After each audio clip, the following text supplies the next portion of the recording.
As I talked about 3 initiatives at the beginning of this year: workforce development, small business, and a military focus.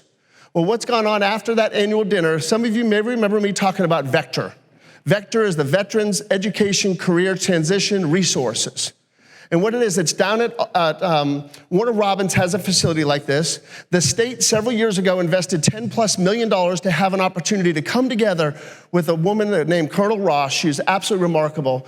Myself, Sharon Mason, with a small group, went down to Warner Robins to be able to analyze what this is all about. But at annual dinner, I talked about how this one opportunity kind of ties in all 3 of those.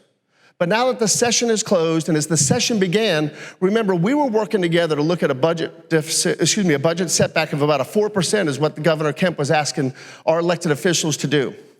And as that year progressed, we realized later they started to ask for an 11% cutback. So I'm so proud and so honored to tell you guys what we're going to hear today from this stage is how Representative Burt Reeves, Kay Kirkpatrick, Doc Rett, our senator, came together to be able to get that in the budget, and it was voted yes to the success of $2.25 million. There is going to be a Vector Center coming here in Cobb County. So let me tell you what that means. And let me give you this quick foundation of it. So Representative John Carson invited myself, Sharon Mason, and some of the other chamber leadership to a gathering over at Dobbins back in 2018. As I'm the new guy sitting here listening to what does this mean? What is all this about? And Representative Belton had a committee for about 3 years to work on various military initiatives that were going to partner to make sure Georgia was a military-friendly state. As I sat there as the new guy in the room just listening and everything going on, it started to resonate in my mind. Wow, this really can help our military deal with job transitions. When you're in the military, you're trained for a profession. But when you get out of the military, that skill does not trade to a job within the civilian workforce. You may not have a plumbing license or an electrical license or a license to drive a truck or to be able to do welding. But what this does, it lets Georgia capture all the amazing investment our federal government has done in our men and women in the military to now say, come to Georgia. We're going to have a modified version where your skill level is to get you into our workforce. So does this ultimately benefit our military? Absolutely. Does this benefit our workforce? Absolutely. Does this benefit our businesses? Because now we've got this trained workforce coming to look to Georgia to come here? Absolutely. So now with the leadership of Burt Reeves and what our governor has done and signed the budget already, this is going to look to come to Marietta. There's over 212,000 servicemen and women in Metro Atlanta area. They don't drive 3 hours down to Warner Robins. They're missing an opportunity to have something like the Vector program develop. And it's not just even workforce. There are so many other initiatives of what our community does for our military, but it's so fragmented. But with the Vector program, it's going to tie this all together. So I'm absolutely honored to see that what has happened down there, the hard work that, look, Earl Earhart was one of those that he heard me talk about this at annual dinner. Spiro, who is the chief of staff for Speaker Ralston, sent me a very nice email. Congressman Barry Loudermilk sent me an email. After that annual dinner, it was amazing how it resonated with different people to say, you know what, this makes great sense. It makes great sense for our military, it makes great sense for Metro Atlanta area. But you know what can we do to see about making that happen? So I thank Representative Carson for the invitation that day to invite me to start to help put some thought together in some of those pieces. And a huge thanks to Representative Burt Reeves and the entire team down at the Capitol that helped us get that across the finish line. So let's give them a great round of applause. Thank you, thank you, thank you. Senator Rett, welcome. Thank you very much for all the hard work down at the Capitol to help us with Vector. I was just talking all good about you as you were walking in. But at this point in time, I'd like to turn the program over to our wonderful Cobb County District Attorney, Joyette Holmes, also is our Marietta Daily Journal Citizen of the Year. She's going to be doing our invocation and our pledge. So at this time, if you'd like to welcome Joyette Holmes. Good morning, everybody. Wow. It's so good to be here with everybody and for those who are watching on the live stream. It's been a different 5 months for sure. And the thing that has brought me through on these 5 months has definitely been prayer. So as we are here together this morning, I'd ask that we all close our eyes and bow our heads as we say a word of prayer. Dear Heavenly Father, thank you for this gathering here today. Thank you for the ability to come together, socially distanced, wearing masks, but being able to feel the energy and the smiles on the faces of everyone in the room, and to know that those who are watching, their hearts are open and filled for what it is that we do for our community. Lord, I ask that you continue to bless each and every person as they go into their institutions of influence, and just that they do that with an open mind, a big heart, and thoughts for others. As we deal with the public health emergency and the crisis of culture and community, I just ask that we all be able to come together, that we think of you when we think of the scripture, all things work together for the good of those who are called according to his purpose. We know that while the things that are going on right now don't always come from a good space or don't always feel good, but we know that when you're in the midst, Lord, that you have a purpose for everything that's going on. I am grateful for having a standstill to see what the needs are in our communities, and I'm grateful to be in a community that no matter race, no matter gender, no matter socioeconomic status, no matter sexual orientation or political preference, that, Lord, we come together to help those, whether it be in the school systems, in the economy, in the criminal justice system, in the banking or home ownership or rental world, Lord, that you are there with us.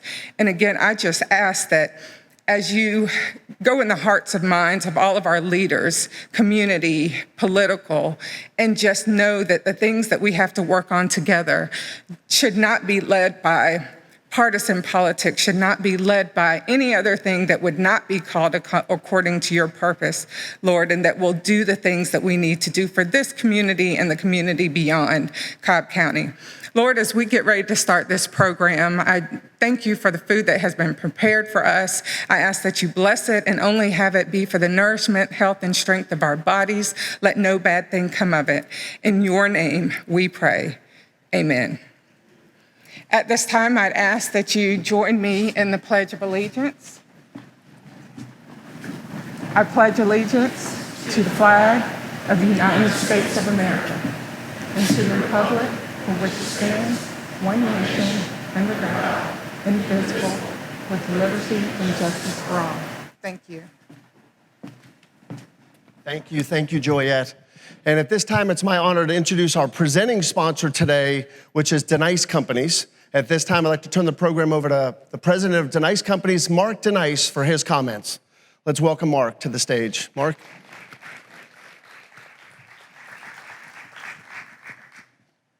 Good morning.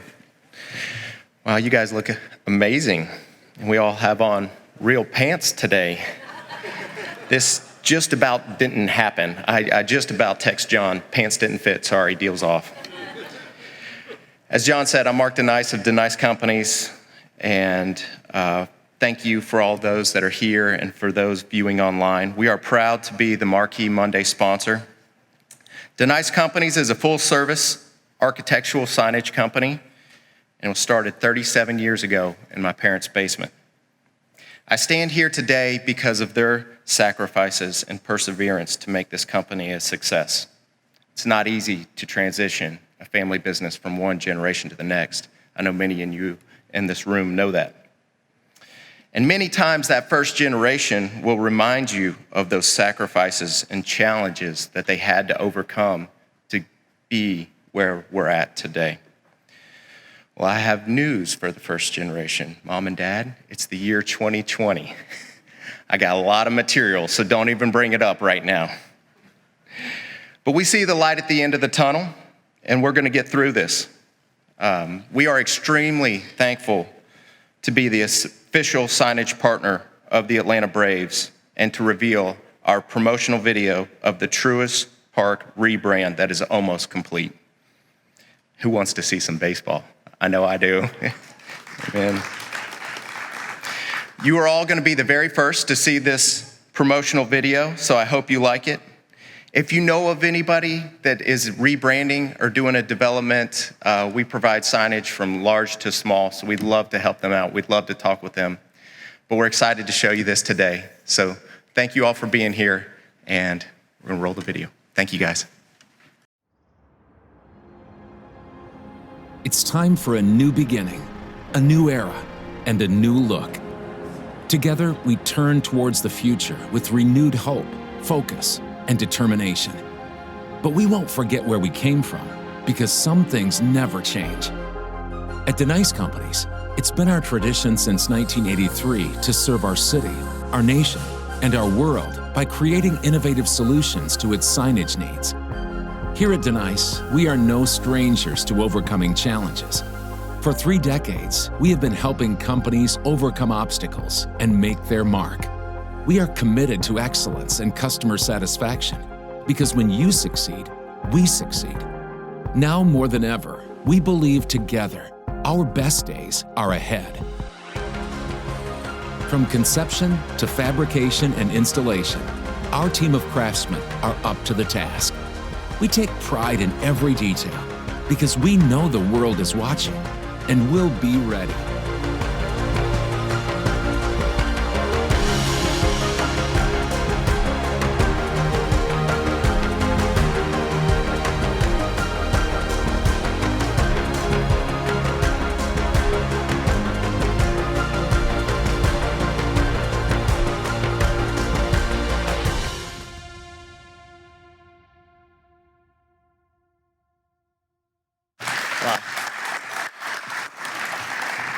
I don't know, for you guys, that's a big wow. I hadn't seen the whole digital, so when the fireworks, all different things are happening. So you saw it here first today at Marquee Monday. But hey, a big thanks to Mark and the Denice Companies for your partnership and all you guys do in our community. Thank you so very, very much. I also want to thank our Marquee Monday year-long sponsor, Superior Plumbing and Jay Cunningham. Today's program sponsors Comcast, Lockheed Martin, Taylor English, and Wellstar Health Systems.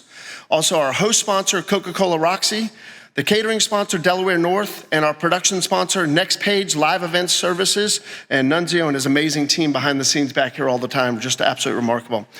Table sponsors, Peachtree Tents and Events, and it's neat to see our similar tables just with our social distancing. At this time, I'd like to transition things over to Andy Marquee. Andy is the Vice President of Government and Community Affairs at Comcast, one of our program sponsors today, and he's also on our Cobb Chamber's Board of Directors, the Executive Committee. He chairs our Chamber's Transportation and Mobility Committee and represents our community in the Atlanta Regional Transit Link Authority Board, that's also called the ATL. Andy Marquee will be introducing our keynote speaker, Georgia House Speaker David Ralston. Please join me in welcoming Andy Marquee. Andy.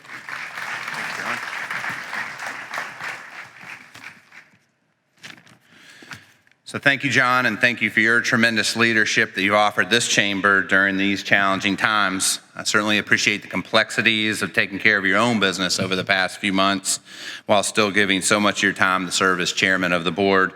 I know it's certainly not what you were expecting when you agreed to serve in this role. And similarly, I'd also like to thank Sharon and the entire staff here at the chamber and all the consideration they've given to every single detail to keep us safe today as we gather to promote commerce and economic development. At Comcast, we're proud to support today's event as a sponsor and through the home internet connection that many of you are using to participate in this event via Zoom. Like all of you, we've been busy focusing on the safety of our employees and customers while delivering the connectivity needed to support our healthcare systems and government operations here in Cobb. Never mind the countless virtual classrooms and basement offices that have been stood up since March. Across the country, network demand has plateaued about 35% higher than we saw prior to the pandemic, and thank goodness no significant glitches. This is really attributable to our ongoing strategic investments in the network. Just by example, we'll spend $40 million here in Cobb just in one segment, one quadrant of the county. We haven't just made our network stronger, but we've also made it smarter by investing in software development, artificial intelligence, and machine learning that delivers our customers a faster, more reliable experience every day. Through this work, we've developed one of the most advanced communications networks ever built. I also have to give a shout out to our frontline technical teams that have added capacity to the network anywhere it was needed and performed critical installations for businesses like hospitals, health centers, and all of you to ensure that our communities and our essential institutions had the network resources they needed. As active members of this business community that employs over 4,500 diverse Georgians, 1,000 that used to report to the building right across the plaza every day, we must also focus our attention on racism and social injustice and lean in to eradicate them wherever they exist. So at Comcast, we're mobilizing as a company to help create a more equitable, just, and inclusive society through a comprehensive $100 million multi-year plan to fight injustice and inequality against any race, ethnicity, gender identity, sexual orientation, or ability. With our focus on investing for economic growth and striving to social justice, I'm delighted to introduce our keynote speaker. Even before becoming Speaker of the House in 2010, David Ralston has been a champion for all Georgians. Over the past 2 years, he's been a continuously strong voice for the adoption of the hate crimes legislation that was supported by this chamber and many of our individual businesses. Speaker Ralston has also been part of the leadership team that has made Georgia the best place to do business for 7 straight years. His commitment to conservative budgeting and low taxes has helped prepare the state for the rainy days that we're currently struggling through. He's also sought to expand economic opportunity across the state. This past session, Speaker Ralston supported the passage of House Bill 244, the Georgia Broadband Opportunity Act, to expand broadband into rural communities. So please join me in welcoming a champion for business here in Cobb County and across the state, Speaker of the House, David Ralston. Speaker, thank you for your leadership.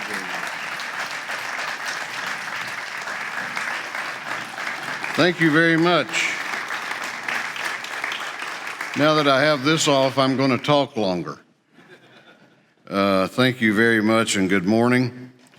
I want to thank the Cobb Chamber, Chairman John Loud, President Sharon Mason, and Vice President Slade Gullidge for the invitation to be with you here today. You know, there's no question that Cobb County is a hub of commerce. Who would have thought a decade ago that the home of the Atlanta Braves would be sitting here at Cumberland, with Truist Park anchoring a thriving live, work, play community. But through your efforts and teamwork, you've made this and so much more possible, and you have a lot to be proud of.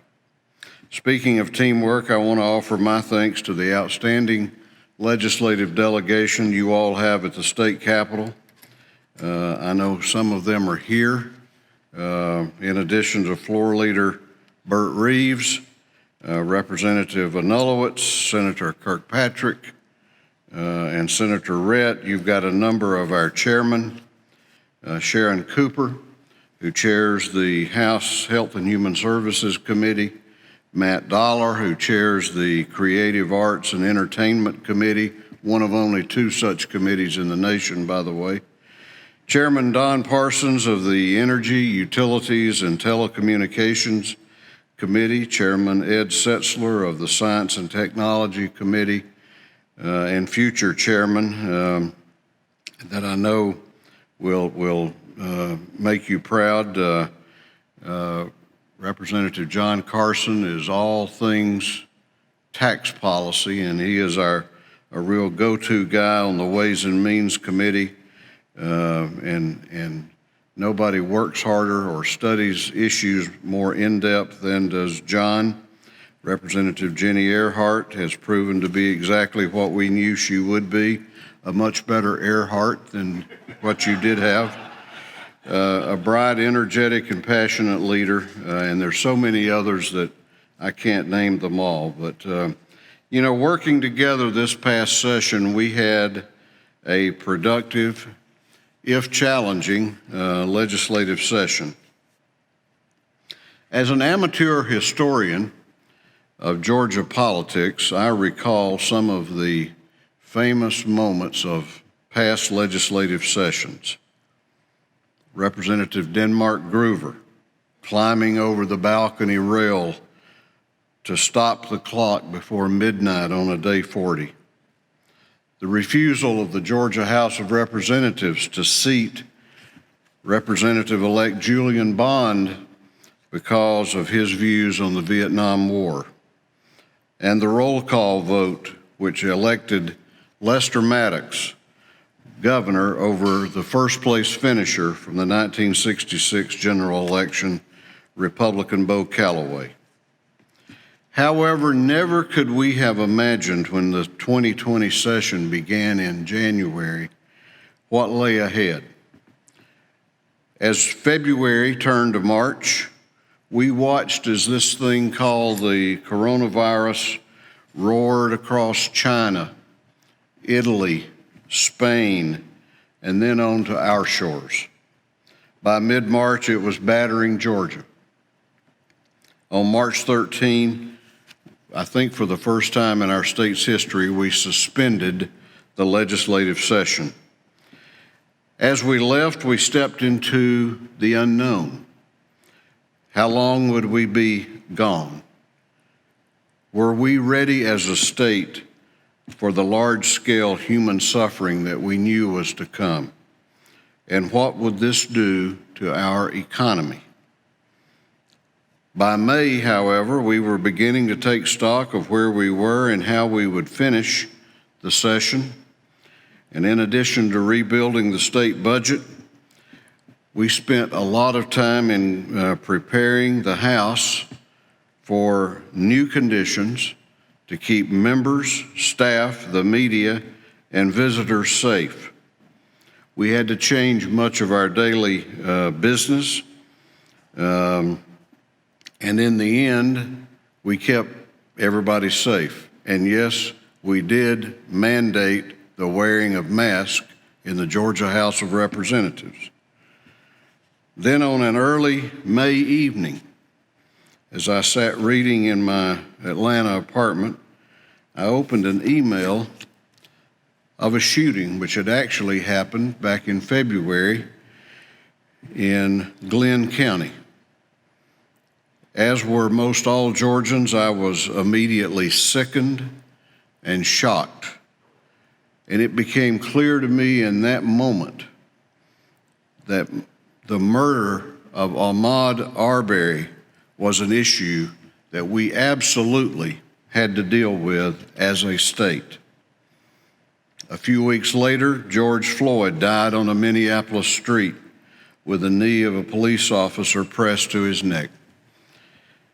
So, we reconvened on June 15 amid the fears and anxieties of our people over the pandemic and elevated tensions over these acts of evil and injustice. So let me start with the coronavirus pandemic and its impact. And in so doing, I'd like to begin by thanking an anchor of this community, and that's Wellstar.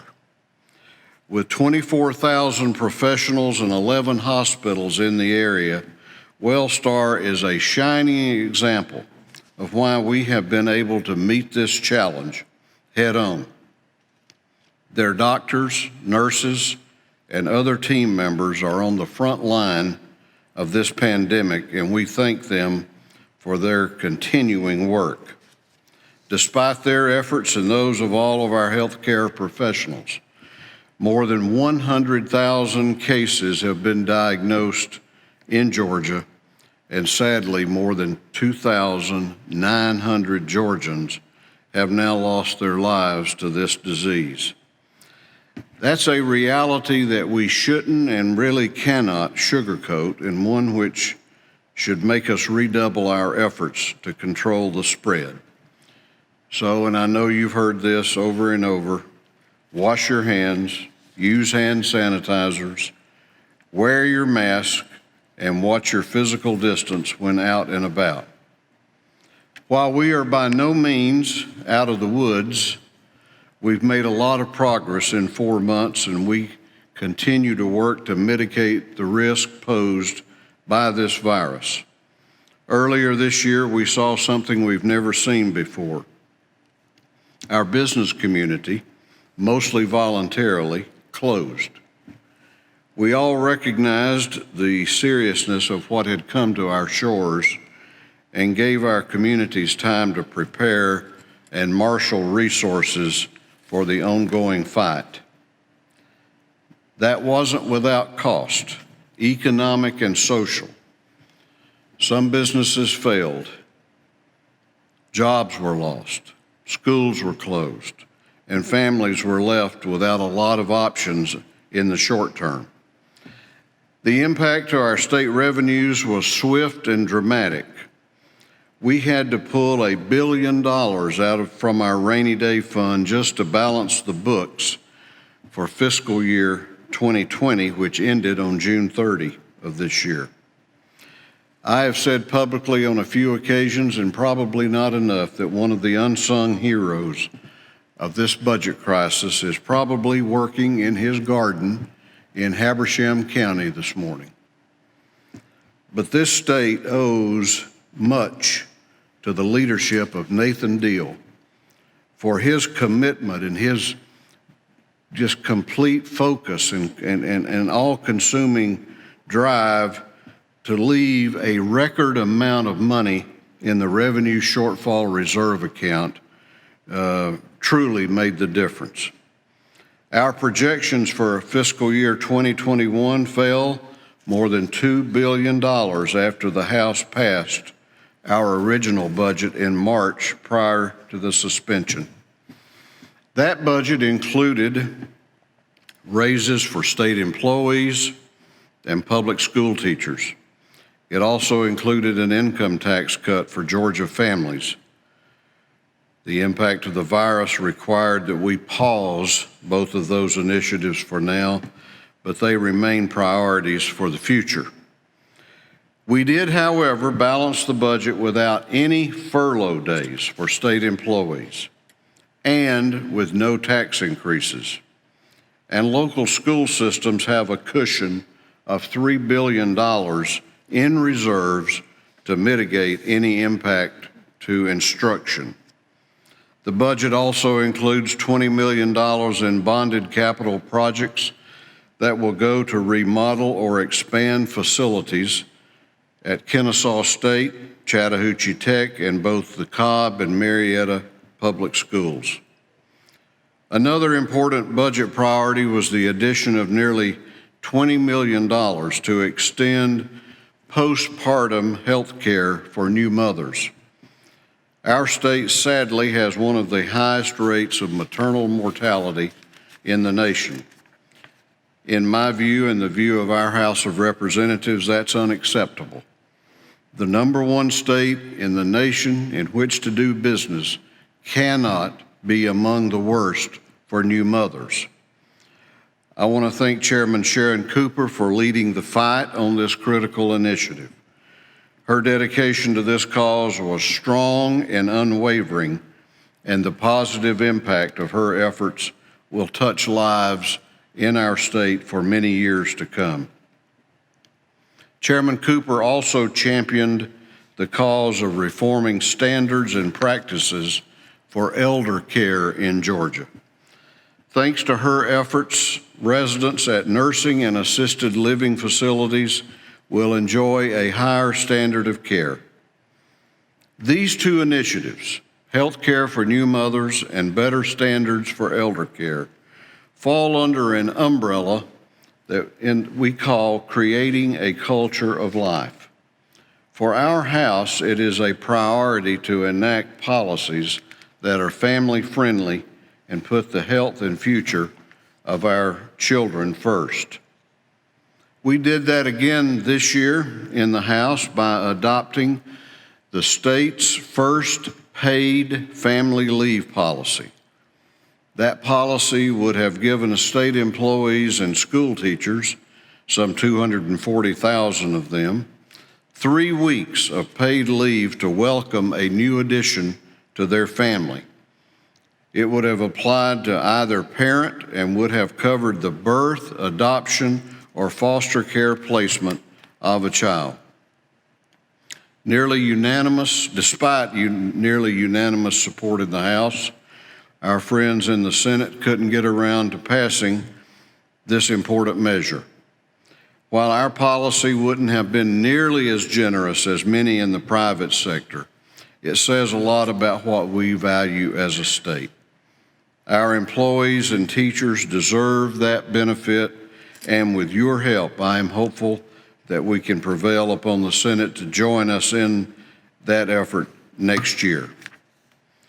One important measure that we did finally find common ground on was a hate crimes bill. I will tell you that there are very few absolute rights and wrongs in this world. But when you watch that video from Brunswick of Ahmaud Arbery being hunted down like an animal and shot point blank with a shotgun, it absolutely turns your stomach. And then when you learn that the shooter stood over Ahmaud's body as his life ebbed away and uttered a vile racial slur, I don't know what to call that other than hate. The House passed a bipartisan hate crimes measure in March of 2019. Our colleagues in the Senate finally joined us, and Governor Kemp signed that measure into law on the final day of our legislative session. It says you cannot target someone for an act of violence because of their race, religion, gender, or sexual orientation. We are a state that values life and rejects in the strongest possible terms any form of hatred, prejudice, or bias. I am very, very proud that the House of Representatives led that effort from start to finish. And I'm even more proud that it was a bipartisan group of members, a majority of both the Republican and Democratic caucuses, that got it passed, because hate crimes is not a partisan issue. But our work is not done. At 10 o'clock this morning, Chairman Chuck F. Strachan of Duluth, who sponsored the hate crimes bill, will convene a meeting of his Judiciary Non-Civil Committee. That committee will begin examining Georgia's citizens arrest law and investigating how we may reform it to better reflect our values. It is just one more example, whether it is adoption reform, tax cuts, or criminal justice reform, that our House of Representatives leads, and I'm very proud of that. Generations from now, I believe Georgians will look back, as I did briefly this morning over some moments in our history. They will look back on this as a historic and defining session.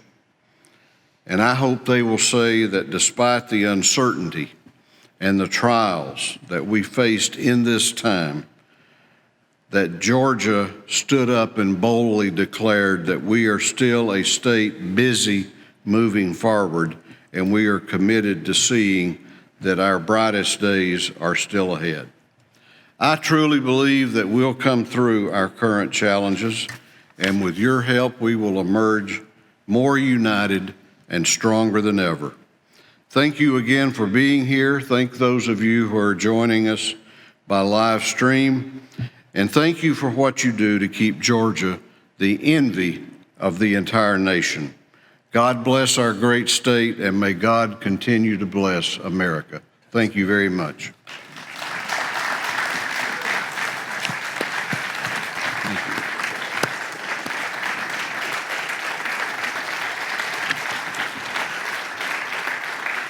Thank you, Speaker Ralston.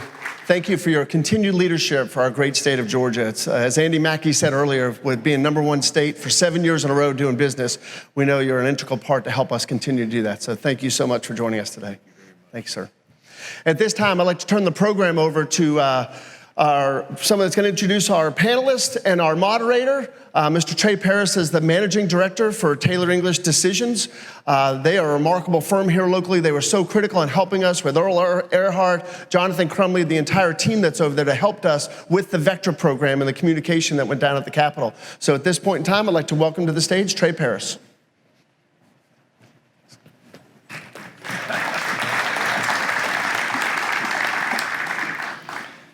Thank you, John, and it's really terrific to be here today. And on behalf of Taylor English Duma and Taylor English Decisions, we're extremely excited to be able to support today's program. Taylor English Decisions, the firm's purpose-built government relations practice group based here in Cobb, was launched in 2018, and we focus on government relations and economic development at the federal, state, and local levels. We are honored that the firm recently received a top 3 ranking for government affairs firms here in Georgia. It's my honor today to introduce our panel. I don't think they need a whole lot of introduction, and in order to maximize our time, I'm going to be brief. All 4 of our distinguished legislators have represented Cobb County in exemplary fashion, and they've all been outstanding advocates for Cobb's business interests, and I know that we're proud of them and the service and the dedication that they provide us. So let me start. And if you'll please hold your applause to the end till I've introduced everybody, and then we'll have them all come up together. Representative Terry Anulewicz. She was elected to the Georgia House of Representatives in a special election in November 2017. She represents House District 42, which includes parts of Smyrna and Marietta. She's a member of the House Transportation, Code Revision, and Intergovernmental Coordination Committees. Terry spent a decade representing Ward 3 on the Smyrna City Council. Senator Kay Kirkpatrick. She represents the 32nd District in the Senate, which includes East Cobb and Sandy Springs. She serves as chairman of the Senate Ethics Committee and is a member of the Senate Health and Human Services, Insurance and Labor, and Veterans, Military, and Homeland Security Committees. Senator Kirkpatrick's been an orthopedic hand surgeon for over 30 years and was previously president of Resurgence Orthopedics. Senator Michael Doc Rett. Doc represents Senate District 33. He's a member of the Senate Finance, Higher Ed, Judiciary, and Veterans, Military, Homeland Security Committees. Senator Rett is a retired Master Sergeant in the United States Air Force, and as part of his 25-plus years of enlisted service, he's received the United States Air Force Meritorious Service Medal. He currently works for the Cobb County School System teaching in the adult education program. And lastly, Representative Burt Reeves. Burt's the governor's floor leader and represents District 34, which includes parts of Marietta and Kennesaw. He serves as the vice chairman of the Judiciary Non-Civil Committee, vice chairman of the Higher Education Committee, as well as a member of the Appropriations, Insurance, Judiciary, Juvenile Justice, Science and Technology, and Ways and Means Committee. Bert, I'm not sure there's one you're not on after reading that list. He's an attorney and partner in the Marietta law firm Smith, Schnattmeyer, Detering, Collins, Reeves, Hobson, and Hobson LLP, and he served for 5 years as an assistant district attorney for Cobb County. And our moderator today is Andrew Dill. Andrew is the head of government relations for Lockheed Martin, and he also serves as the Government Affairs Committee chairman for the Cobb Chamber. He previously worked for U.S. Senator Johnny Isakson and worked in government relations for the University of Georgia. Andrew actually came over and worked with me from Senator Isakson's office for 3 years at GE, but he came to his senses and moved over to our beloved alma mater, UGA, before going to Lockheed. So with all that, would you please join me in welcoming our panel and moderator to the stage. Thank you. Very good job.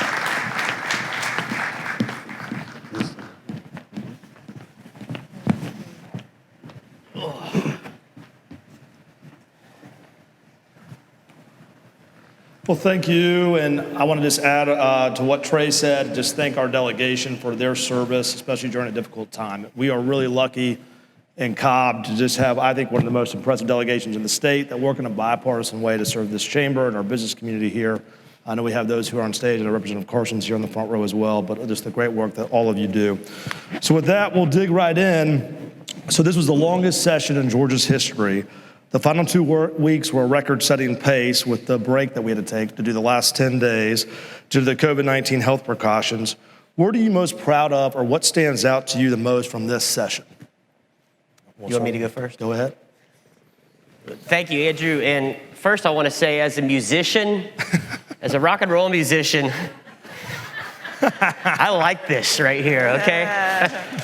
I need my guitar. I want to come back here, John Loud, but... Next year, you got to bring your guitar. I know, I will. You know, what stands out the most to me was how the appropriations process worked together in the end to deal with the tremendous budget issue we had. What was really fortuitous about this session was the governor, as we came into it, had already set the standard that we were going to look at budget cuts. It was controversial, but it got us in the pattern of thinking on how to cut and make cuts to our budget and our agencies.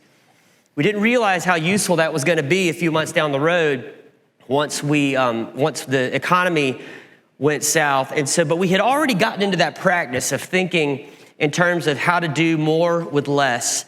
And the final appropriations process, and I'm on the Human Services Committee for Appropriations, which is very near and dear to my heart. And we fund all of the state programs that deal with mental health, addiction recovery, DFACS, foster care, very, very critical programs that frankly save lives.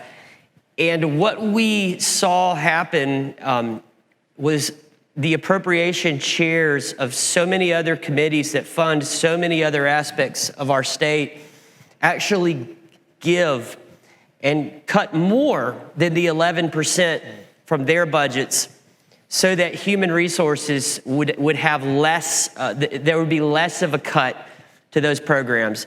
And that is something that hasn't really been talked about a whole lot. I haven't read a whole lot about it, but it is extremely important. It shows that the leadership we have at the state, there's a true focus on prioritizing and recognizing how important these life-saving programs are. And that is what I took away, was just being very proud that we were able to make those sacrifices in other areas so that these very critical programs that save people's lives and keep families together will stay, for the most part, at the same level that they were. So when we're talking about when you ask me what I'm proud of this session, I have to think about session in the before time and in the now time. And I think from all of us, you would get two very different answers up on this stage. If we're talking about before time, I would say, well, of course, I'm happy to have been part of policy conversations that shape statewide, the state transportation in Georgia. I'm proud to have been part of, passing legislation that increased penalties for pimping and pandering in the first part of the biennial. Talking in the now times, I'm very proud to have, actually this goes to the before time too. I'm proud that in the before time I voted to pass the hate crimes bill when it was in the House of Representatives in 2019. It took more than a year, and unfortunately one of the most resounding tragedies of the now times for our friends in the Senate to understand that this is a necessary bill that we needed to pass in Georgia. But I'm extremely proud to have been part of that vote, both in 2019 and in 2020. I think that's something that we really should be proud of. And I am, like my colleague Bert, I'm extremely proud of how the General Assembly was able to come together, first in the before time, seeing how Terry England, chair of the House Appropriations Committee, was able to really guide the budget process from something that was pretty dire and bleak to something that I was, happy to vote on in the before time. And in the now time, while I have a lot of problems with the current budget, just seeing how Chairman England was able to work, and then we had a tragedy in the Senate, the loss of Senate Appropriations Chair Jack Hill. Senator Blake Tillery came on, how they were able to work together to make something that was, again, less dire than we thought it was going to be. So then that didn't happen by accident. Senator Kirkpatrick. Yeah, well, as Terry said, the session was really divided into two parts, and what really stood out to me is getting the COVID virus from one of my colleagues on March the 12th on crossover day. So that was very interesting, and in fact, the whole session was very strange because we were not only dealing with the COVID situation, but also the protests and the economic consequences of the virus. But as a physician, what I would say is I am very proud of what we accomplished on healthcare again this year. I was kind of on a roll with bills before we suspended our session and did manage to get some bills passed. But we passed over 20 healthcare bills this year. In fact, I counted 23. And that included dealing with surprise medical bills increased transparency for consumers, and as the speaker mentioned, more access to care, both with telemedicine, but also with access to care for new moms. And Chairman Cooper worked with the Senate Health Committee. Dr. Watson is the chair of that, and we really got a lot done on health care.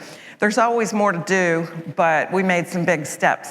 The other thing I'm really proud on is the work that we did to reform the long-term care situation in our state. As a senior myself, that's very important to me. My dad is 101, and my father-in-law is 95 and just recovered from the virus. But we know that our long-term care facilities are particularly vulnerable right now, and that they've got a lot of issues. And I think that bill is really going to help move the ball down the field. Great, thanks. Senator Rep? I think it was interesting when we came back from the recess period. We only had about 2 weeks to work, how we came together in a bipartisan manner in order to tackle some important issues. For example, the budget. You know, we had to work hard and use a surgical knife to try and craft the budget in a way that it'll serve our needs of the state. But we were also, Representative Reeves and I were able to get funding in there for the Vector program that y'all talked about earlier. And I realize how important that is because I'm a retired veteran and I served at Dobbins Air Reserve Base, and having programs to help veterans transition from their military career to a civilian sector is very important. Then also, as a member of the Senate Judiciary Committee, working with the hate crime bill. It sat in the House sent it to us, and it sat over in the Senate for about 400 days. And in 2 weeks, we had to dive into there and try and figure out how we can bring people together with divergent and convergent thoughts. And it's kind of like if you ever played in a band, when people warm up, they sound horrible. I remember I played in a Caribbean steel drum band, but once they get that tuned together, it sounds beautiful. And that's exactly what happened with us with the hate crime bill. We were down there sometimes till 10 o'clock at night and getting back up the next morning at 7 a.m. So it was just good to see how we came together in a bipartisan manner to support the people of Georgia. That's great. And Senator Rett, we could stay with you on this because you touched on it in the beginning, but on the state budget cuts, you know, it wasn't as deep as we thought initially, but coming back in, it was a totally different situation from when you started the session to where we finished the session, and Speaker Rawson talked about this. What impacts do you see on state revenues going forward and with the budget overall? We'll start with you and come back down. Senator Rett. Well, right now, we just have to kind of take a look at how this pandemic is going to affect business, markets, restaurants. We can, you know, it reminded me when I took economics in college, the professor would always say, well, this is a model. In the real world, a lot of things can happen like a tsunami, a pandemic, a hurricane. So right now we have to be kind of prudent in how we move forward in terms of allocating funds, but make sure that we're moving forward in a prudent manner so that we don't overspend.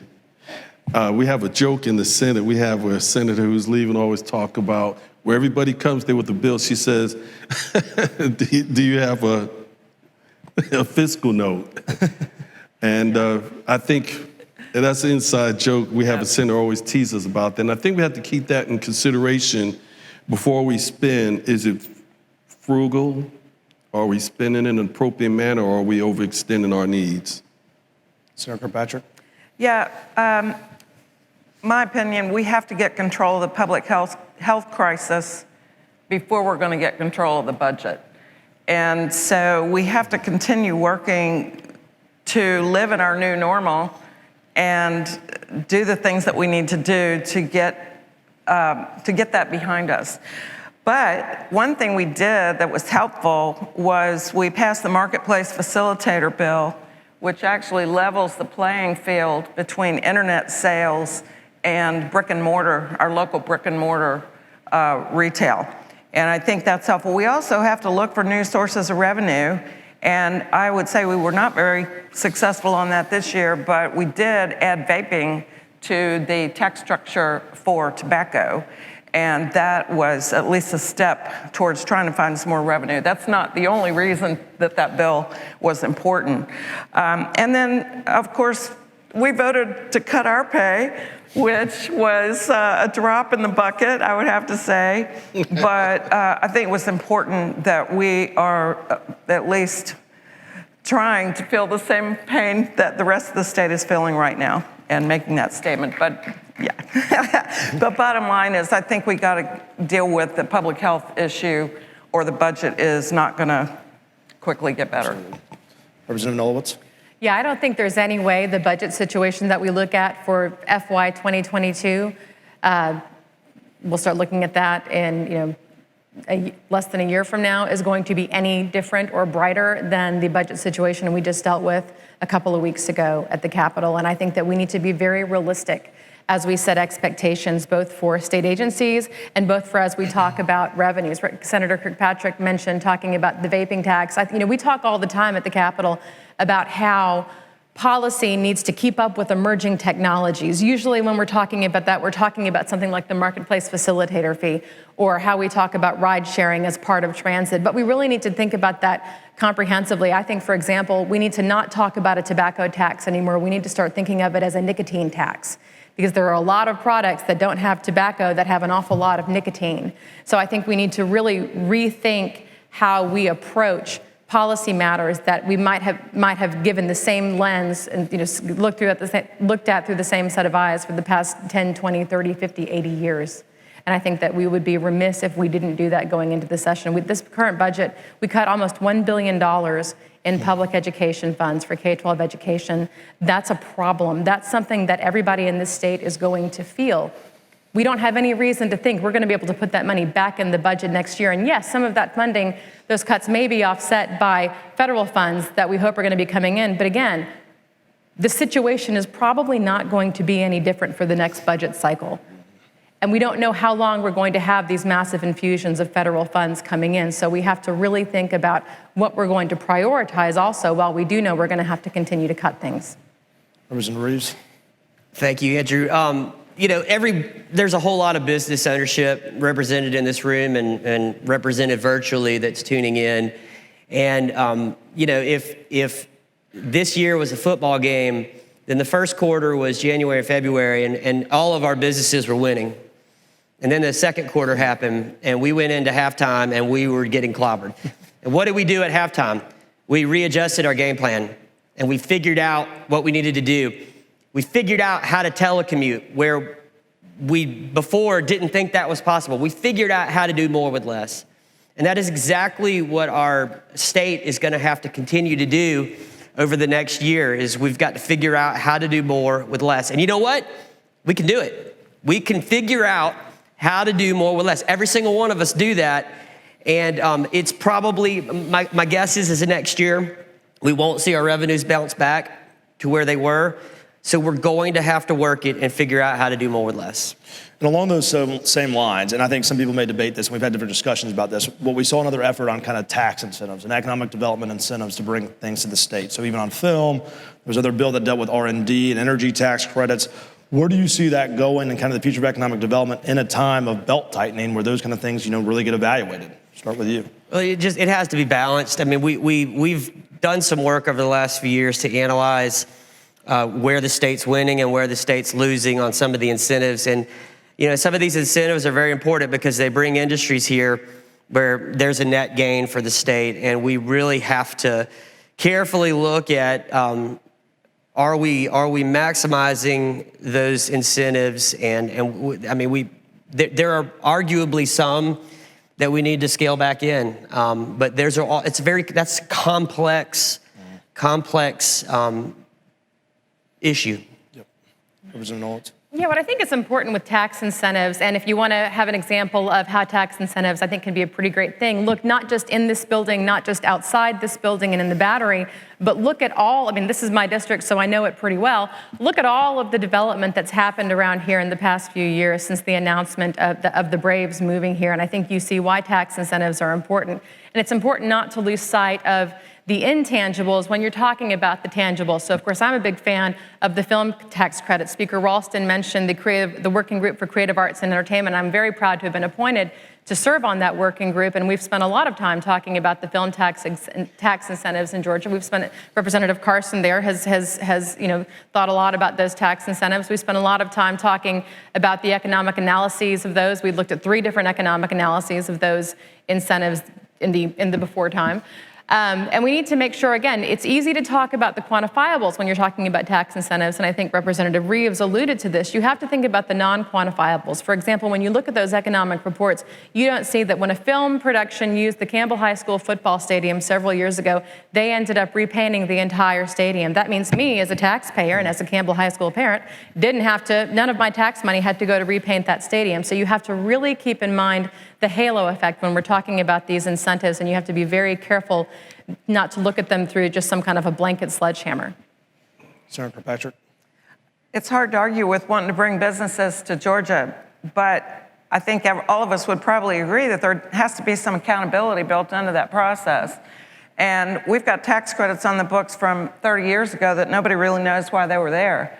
And I think one of the problems with the bill that didn't pass at the end of the day was that it was kind of a rushed deal. Everybody knew we needed to take a look at tax credits, but there wasn't enough time left to really study it. And so I think if we can find a way to build accountability and make sure that our tax incentives are performing as they're supposed to, I think that's important. Senator Rep. I agree with what the senator's saying, but I think also, just like with the film industry, they talked about an audit in terms of how they use the money that's provided for them from the tax incentive. I think we all need to tighten our belts a little bit and look at it from that perspective. It reminds me of, I remember when I was in college, instead of buying Dove soap, I had to buy the store brand soap, just kind of. That's a good example. Well, we always talked about Vector, the Veterans Education Career Transition Resource Center. Chairman Loud alluded to that earlier and really kicked off with that. It was a major initiative for the chamber, and I think goes a long ways to support what is a very veteran-first state, but also a very veteran-first county, in the way that we look at taking care of veterans, making sure that there's opportunities there. Representative Reeves, you shepherd that through the process. What do you see as the next steps, and where do you kind of see that going moving forward? Well, the first thing I want to say is I want to thank John Loud, and this community has had a lot of visionary leaders for a very long time, and John Loud is one of the greatest visionaries that I think I've ever known in my life. And John called me about a year ago, and y'all were going down to Warner Robins to tour. I was supposed to go, then I had a conflict and I couldn't go. And he stayed on me, and working that process through was in getting funding for the Vector program. Initially, we were told no, because when we rolled into the session, we were looking at scale backs, and we were told no. And then we had the chamber dinner, and I love telling this story to this room because most of you were there. But we had been told, no, this wasn't the year for it. And I listened to John when he gave his speech, and I said, we gotta do this for this guy. This is his vision, and we have got to get this. We got to make this happen. And so, and then the next day I called Earl Earhart. I don't know if Earl's here or not, but Earl obviously was a master at the appropriations process, and I worked behind the scenes, which sometimes is better when you work behind the scenes and out in front. And Earl and I worked through the House and got the funding in, but it's complicated. You have to also get the matching funding in the Senate or it goes away. And then the break happened, and I figured that all these projects were done, and we got back. It turns out they still had oxygen. Then our project got cut from the Senate budget, and so we had to fix that. And it was actually it was a lot of fun, wasn't it, John? It was fun when it was over. When we were passing the budget in the House, John's texted me because it was a contentious vote, and it passed, but it was closer than we wanted it to be. And literally with every vote, Loud has texted me like, one more vote, one more. And so we're really happy to get that done. This is really an investment that is going to be the beginning piece of something. We're going to have a great build out at Chattahoochee Tech. I know Ron Newcomb is going to do a great job leading with that. And I think that this is something that we're going to be able to go back to and add to. And really, this is going to be a very important part of our military presence in Cobb. And getting this done, to me, I rank right up there with the adoption reform work that we did. And it just goes to show that you have to keep pushing until the gavel comes down on day 40. When we're done, you can't stop. And if you keep going, then sometimes you can make something happen. And it was awesome. One of the highlights of my career was working with you on this, John. So as a company at Lockheed Martin that has 40% veterans, right, we will see the benefit of that as will our community military base. But I also, just to wrap that point up too, because you have led that in John's work, but this was a perfect example of the Cobb delegation coming together to get something done together.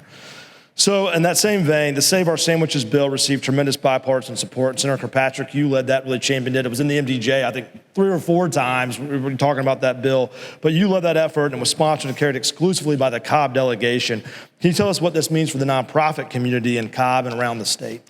Well, everybody may remember last year when the summer feeding program for Must Ministries got shut down because of a sort of what I would call a glitch in the law that really did not allow them to operate the way that they had been.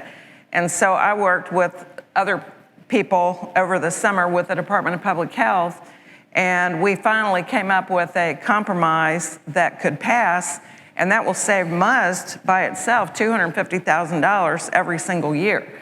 But it's for all the nonprofits in Georgia, because there are many summer feeding programs or programs for when the kids are not in school around the state. And so this will allow better access to the kids that depend on school for food many times. So I was very proud of that bill, and hopefully the governor will come to Cobb County and sign it very soon. And that's just proof that state government can fix some things very quickly when the people are behind it. But that was something that should have never been an issue in the first place, and it's such an awesome win. So that was great work. Senator Redd, SB 20 passed and will be instrumental in establishing banking improvement zones to encourage the opening of banks in areas that are underserved by banks. Other than the governor's signature, what are the next steps for the legislation, and what can we in the business community do to help you? Well, not only in your urban, but in your rural areas, there are bank deserts. I remember one time I went down to a conference in South Georgia and I had to go to a bank. I had to drive 20 miles to get to the bank. And I remember being in South Cobb working at a back-to-school jam. They asked me to go to a bank. By the time I found the bank, I was home. So I didn't come back the next day. But it provides an incentive for banks to provide services in areas that are underserved. For example, when you in some communities, you have title max, title loans, pawn loans.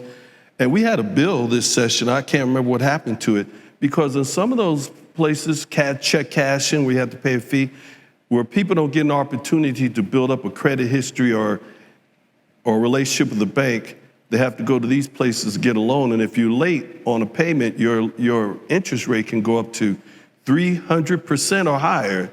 You can get better loan opportunities going to the local bookie or Don Corleone.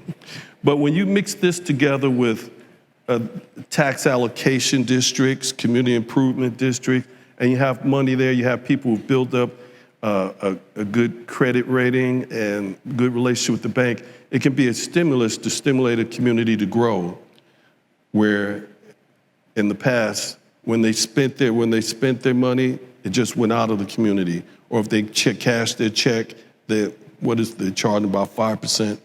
So it's a tool to try and help reignite areas that are underserved. Right. Mm-hmm. And Representative Manola, what's last for you? As a member of the House Transportation Committee and co-sponsor of HB 1098, which would develop a statewide transportation plan, and we've talked about this at length, please tell us what you see as the next step for transportation in Georgia. Absolutely. So I have several things I want to mention, and I'll mention them quickly. But one of the most important things regarding that statewide transportation plan is on sine die, the Joint House and Senate Transportation Committee appointed Janine Miller to be the new state planning director for the Georgia Department of Transportation. She has worked in Georgia before. She was up in D.C. for a while, and we're very happy that she is back here in Georgia to work with GDOT to guide this process, and that's going to have to do with Greta, CERTA, the ATL, all the alphabet soup that we have of transportation agencies in Georgia. The most tangible thing we're going to see affecting us here in Cobb County is the fact that the 285, 400 interchange has been pushed back a year. That has nothing to do with funding. Like many of you who work in construction and road building and those fields know, they found some utilities that they didn't know were there. And it's going to take a little bit longer to do utility relocation. No matter what level of government you're in, no matter what level of construction you're in, utilities can be a thing that you have to deal with. So that's why that's delayed, but that's something that will impact us. Traffic volume is down. GDOT Commissioner McMurray gave us a presentation, and I wish I had it with me today because it was a great graph of how road miles had gone down in Georgia from March to now. They are starting to go back up. I know you've probably noticed if you've driven anywhere around here during the normal rush hour times, traffic is a lot lighter. Commuter traffic is a lot lighter. Thankfully, we've been able to start working at home a lot more. But road miles actually are getting back up to where they were before we had the pandemic. We're not there yet, but we're close. And that's because, like Senator Kirkpatrick mentioned, for example, people buying a lot of things on the internet. A lot of things are moving in Georgia, and our roads are there, and our rails are there, and our ports are there to make sure things keep moving in Georgia. So that's a good thing. In terms of road projects, we have been able, GDOT has been able to accelerate the road building project. And the way that these major projects work, like the 285 widening project, the express lanes, those are not cash flowed. So those projects, it doesn't matter if funding goes down in the state budget. That has nothing to do with those projects. So that's a question that I get asked frequently. It's like, well, is this project just going to be stopped? Will it be abandoned? No. The money is already there for those projects. So that's an important thing to know. But in terms of maintenance moving forward, gas tax revenues are anticipated to be down. 98% of the GDOT maintenance budget does come from state funding. So that's something when we go into planning for fiscal year 2022, we really are going to have to put a lot of thought into what we prioritize and how we prioritize it. And thank goodness, several years ago, we did pass transportation and infrastructure and investment policies that help us fund these projects. So, and I know we're running out of time. Thank you for that. And I want to keep us on track. I don't want to be John Loud and always go over the time. So I'm going to try to stay somewhat on time. But I do want to get to this last question. So maybe we'll kind of combine it into one here at the end. But the Cobb Chamber was proud to stand with the Metro Atlanta Chamber and the Georgia Chamber of Commerce and the Government Affairs Committee, which all of you have been active with us on. We're proud to support a historic hate crimes legislation this year. So can you give us kind of your thoughts on what that meant, how that process looked, what that means for our state, and then maybe secondarily after that, just your quick 10-second view of what next session may look like. And we'll start with Representative Reeves. Sure, Andrew. I guess I'm in a little bit unique position on the hate crimes bill because I voted no for it the first time, and then I changed my vote to yes. And staying consistent is important, and I have advocated in the General Assembly since I got there on the sentencing ranges and that judges have the judicial discretion to sentence because we give them long ranges. And based on that philosophy, I voted no last year, but I changed my vote to no this year. And I could probably go on for 30 minutes why, but I'm just going to make it really simple. It was the right thing to do, and that is why I changed my vote to yes. As far as moving ahead, we've got a big election coming in November, and the powers of the House of Representatives are certainly viewed as being something that could be flipped. I don't think that's going to happen, but we do have, none of us are taking anything for granted. Moving ahead, if I could just ask God for anything here, let us figure out how to get back together next year and govern in a more friendly way, and the divisiveness that's going on. Georgia did not used to be like Washington, D.C., but now it feels like Washington, D.C. when you're in the Capitol, and it's different. And I hope that we can figure out how to overcome that. That's great. Representative Nolowitz. Yes, I'll pivot. I'll actually lead off of what Representative Reeves said. I said to someone the other day, it seems like everybody in politics now thinks they either need to be Alexandria Ocasio-Cortez or the Texan with the eye patch. And it's exhausting. And it's to the detriment of our state. And we used to, we historically, the General Assembly always transcended that. And I think we really still do. I think we talked a long time many years, if you paid attention to Georgia politics, you heard a lot about the new Georgia and what the new Georgia means. And now I think we really need to start talking about the now Georgia. The now Georgia is a state where we can overwhelmingly pass hate crimes legislation. The now Georgia is a state where we are keeping our policies and our laws and having them keep up with technology, emerging technologies and future technology. The now Georgia is somewhere where we can talk about tax incentives, where we can talk about them in a way where they do recognize the hundreds of thousands of Georgia workers who benefit from these incentives. The now Georgia is where we talk about how, we recognize, and this pandemic has made extraordinarily clear, we have to do something about healthcare. How are we going to talk about how we expand Medicaid in the state of Georgia? Representative Reeves alluded to the fact that there is a very real possibility that my party, which is now the minority party, could regain control of the House. Whether or not that happens, what we know for sure, the line's really close. These last 2 weeks of session, we had votes that were closer than we'd ever had, and for votes that people didn't necessarily think were going to be close votes. Regardless of who has control of the House, that's going to be the normal going forward. So we as leaders have to really make sure that we prioritize not just politics, but how we're going to lead. Are we going to be politicians or are we going to be leaders? And when we get into that Capitol, when we get into that glorious building downtown with that golden dome, how are we going to lead the state of Georgia? And I think that's really how we're going to define the now Georgia. Senator Kirkpatrick.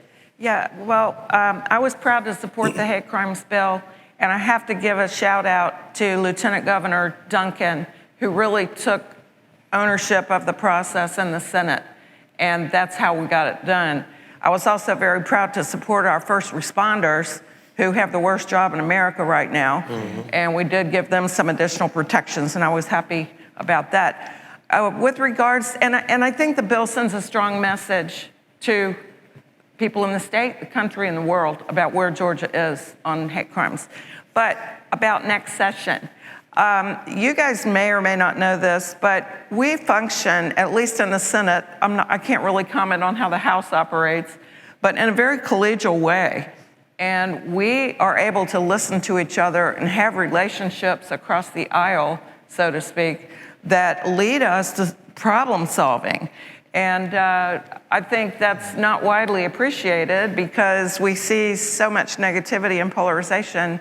A lot of that's at the federal level, and I think we function much better at the state level to work towards solutions for 11 million Georgians. Final word, Senator Rett. One thing I learned in the military is you have to be able to build coalitions with people in order to move forward.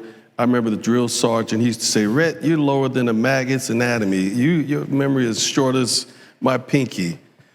But he said, don't pay attention to all that. Don't take it personally, take it professionally, and focus on what I'm telling you to do. And in that same thought, we were able to do that last session in a 2-week period in terms of the hate crime, the budget, et cetera. You asked me about my Senate banking bill, Senate Bill 20. I've worked on that for 3 years, got it to the finish line, didn't get it across. But when you look at the numbers this year, it was 159 yes, 0 against in the House. In the Senate, 55 yes in favor of it, 0 against in the House. That's building coalitions with people. You may have your differences, but you don't take it personally, you take it professionally and move on. And if we continue to move in that same light, the same way we worked moving forward the last 2 weeks of this session when we came back, I think we'll be able to move Georgia ahead. Thanks, Senator Rett. On behalf of the Cobb Chamber and the Government Affairs Committee, I want to thank all of you for your service. Thank you so much for what all of you do. And with that, I'm turning over to Leo Reichert from Wellstar.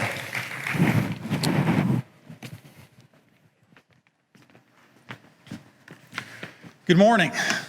My name is Leo Reichert. I'm Executive Vice President and General Counsel of Wellstar Health System, and Wellstar is delighted to continue our partnership with the Chamber by sponsoring this event today. It's a unique event, sort of a hybrid Marquee Monday, and we're happy to be here.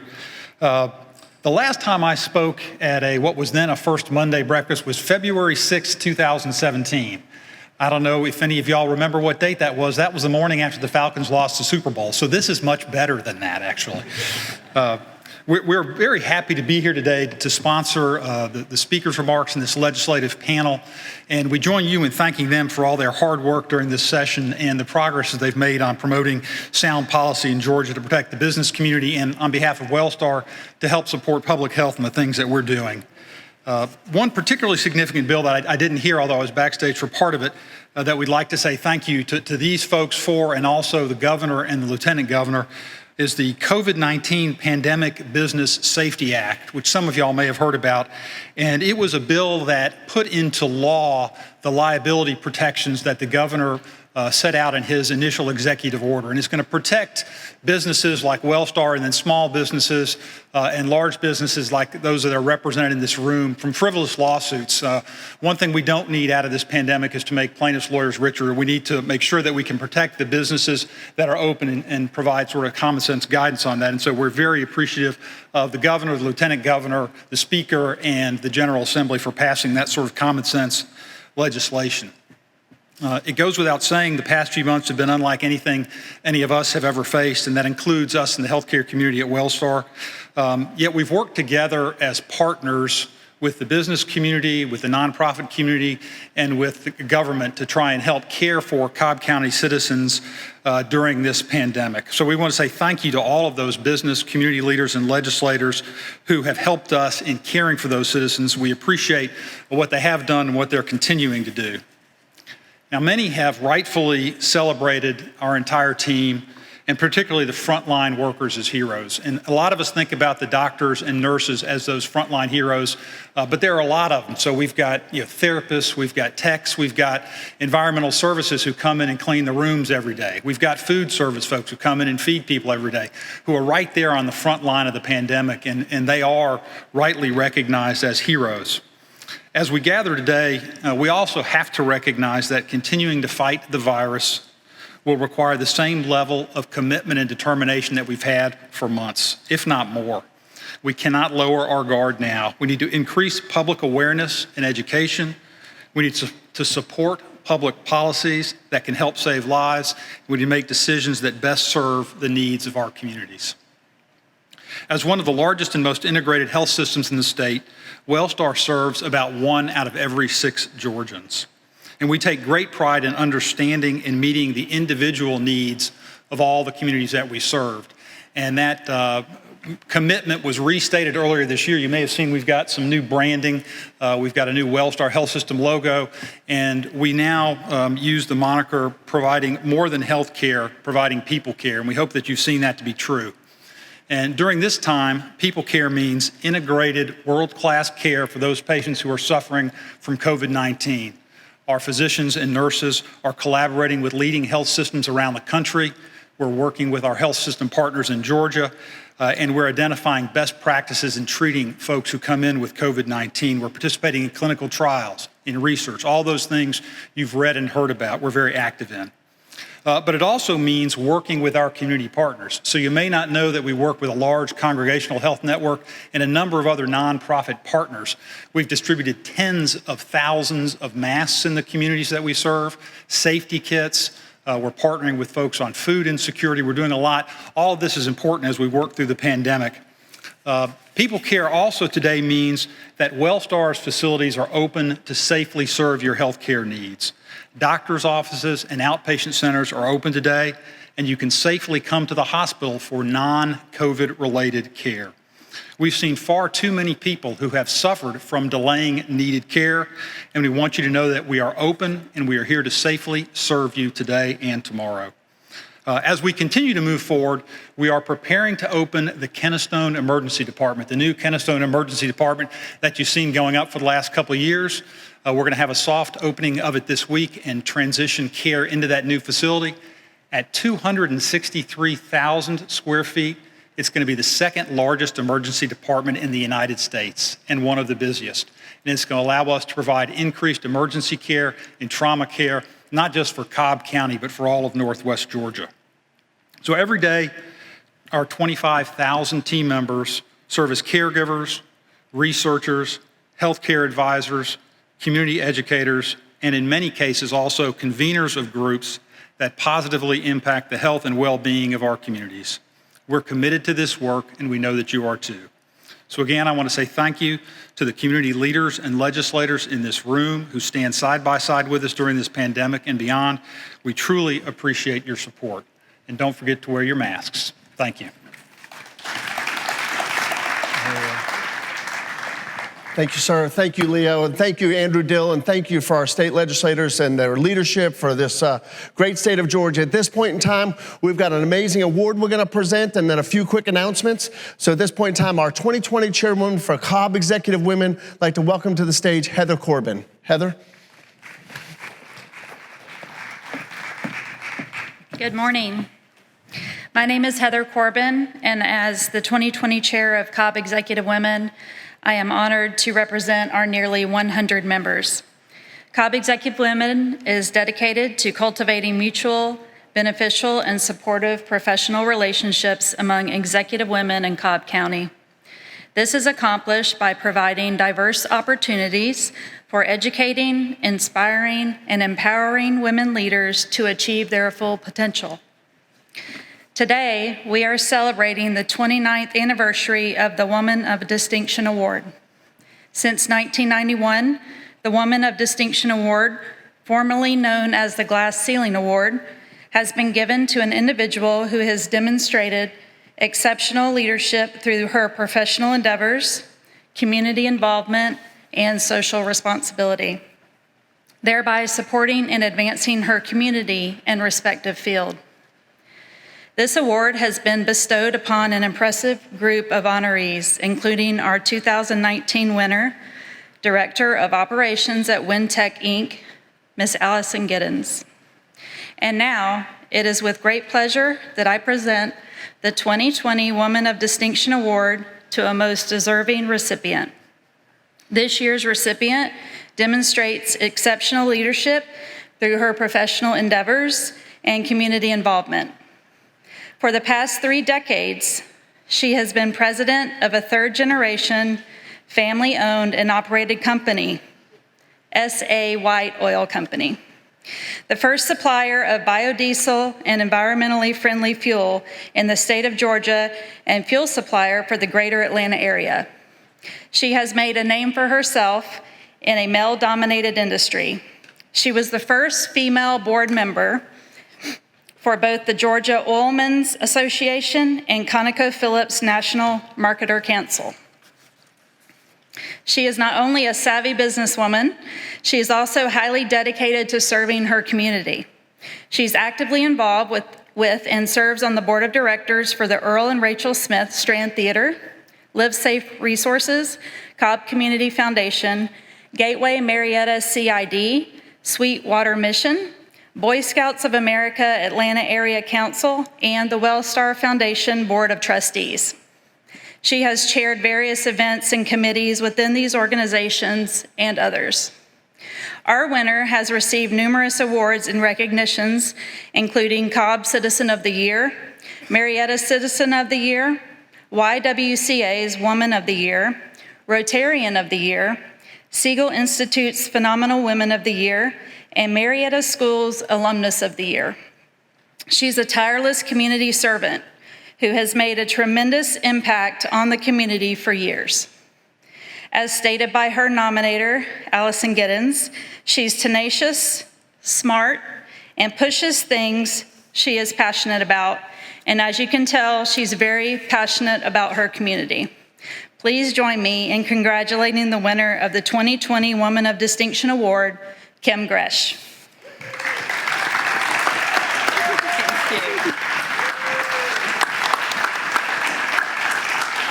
Thank you, everyone. John Loud, Sharon Mason, both told me I was coming here to do sponsor remarks because John and I are the sponsors at Next. I'm calling it Mask Monday, not Marquee Monday, by the way.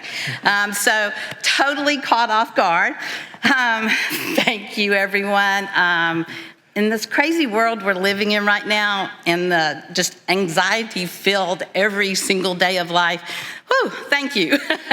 And for once, I don't have a lot to say. I know y'all all found that astounding. Thank y'all so much from the bottom of my heart.